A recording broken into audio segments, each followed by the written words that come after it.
ವಾರದ ಕತೆ ಕಿಚ್ಚನ ಜೊತೆಗೆ ನಾವಾದರೂ ನಗೋಣ. ವಾರದ ಕತೆ ಕಿಚ್ಚನ ಜೊತೆ ಇವತ್ತಿನ ಪಂಚಾಯತಿಲಿ ಏನೇನಾಗ್ಬೋದು ಒಂದು ವಾರ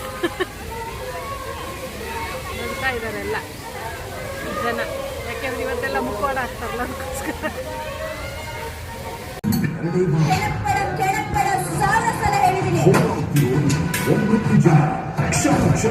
ಟೆನ್ಷನ್ ಹೆಚ್ಚಾಗ್ತಿರೋ ಇಂಟೆನ್ಸ್ ಕಾಂಪಿಟಿಷನ್ ನಲ್ಲಿ ಇಲ್ಲಿ ನೋ ಫೇವರಿಸಮ್, ಇನ್ನೊಂದು ಕಿಚ್ಚನ ಪಂಚಾಯಿತಿಯ ನ್ಯಾಯನಿರ್ಣಯ.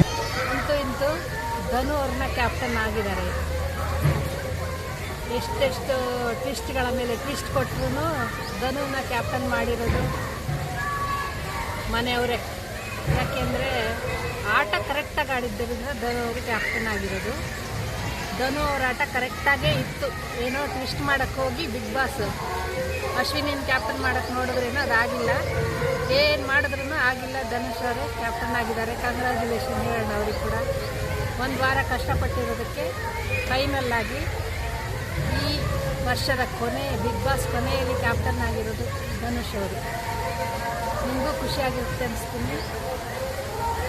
ಅಶ್ವಿನಿ ಕ್ಯಾಪ್ಟನ್ ಆಗಲಿಲ್ಲ ಅಂತ ಅಶ್ವಿನಿ ತುಂಬಾ ಬೇಜಾರು ಮಾಡ್ಕೊಂಡಿದ್ದಾರಲ್ಲ, ಅದೆಲ್ಲ ಇವತ್ತು ಕರೆಕ್ಟ್ ಆಗುತ್ತೆ. ಇವತ್ತು ವಾರದ ಕತೆ ಕಿಚನ ಜೊತೆಯಲ್ಲಿ ಏನೇನು ನಡಿಬೋದು, ಇವತ್ತು ಮನೆಯಿಂದ ಹೊರಗಡೆ ಹೋಗೋದು ಯಾರು, ಏನು ಕತೆ ಎಲ್ಲ ಒಂದ್ಸಲ ನೋಡೋಣ. ಇವತ್ತಿನ ಪ್ರಮೋನ ಬಿಟ್ಟಿದ್ದಾರೆ. ಪ್ರಮೋನ ಒಂದ್ಸಲ ನೋಡ್ಕೊಂಬರೋಣ.